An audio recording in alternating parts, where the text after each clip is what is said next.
Hello everyone, Carter Baum here, joined by the voice of the Barons, Jim Byers. And Jim, here we are before Game 2. It's obviously a little different behind us. There's not a rink in there yet. The ice is covered up due to the Memorial Marathon registration. But going back to Game 1, there were a lot of bright spots for the Barons. They just weren't able to pull it out.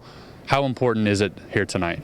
Oh, it's very important. Texas had the best record in the American Hockey League at home by far this year. They only lost 8 times in regulation at home all year, so the Barons really need a split here, and then they only have to win 2 out of 3 down in Texas instead of having to win 3.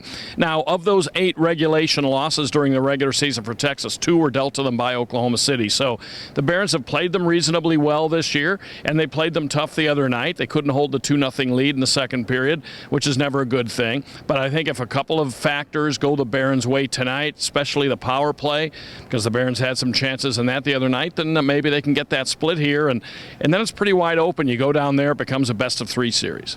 You mentioned that 2-goal lead that the Barons had. They weren't able to hold on to it, but it was a good start to get out to a 2-0 lead after a back-and-forth first period. They had a lot of good chances on the power play, unable to connect, especially late in that second period. Maybe one of the keys to why Texas was able to get some momentum back, but there's a lot of positives to be taken out of that game. I think there were. I think the Barons proved that this is a much tougher matchup than you might think a 1-8 seeding matchup would be. Oklahoma City did have 3 back-to-back-to-back essentially power plays in that second period, unable to capitalize, and the power play has been a strength of the Barons down the stretch of this season. So if they can get that going again, that would be a big help tonight, and it would have been a big help the other night. There was an opportunity there with the Barons up by a goal in that second period late to kind of bury the Stars on the power play, and they couldn't do it. So that's going to be an important factor tonight. And I think just trying to get some of that home ice momentum back. The Barons finished so well with a certain amount of magic, both home and away, and the magic wasn't there the other night. They couldn't score in overtime. They couldn't get that late goal to go ahead. But I don't think it's gone yet. I think there's a chance they can get that sort of mystique back that they had late in the season when they were very good here in this building. Now, we mentioned at the start of the pregame report, obviously, the ice is covered up right now, the Memorial Marathon registration going on, part of a triple booking of the convention center really for this weekend with the regular season. Obviously, you cannot predict playoffs, you can't predict home dates. The game pushed back to 8 o'clock tonight.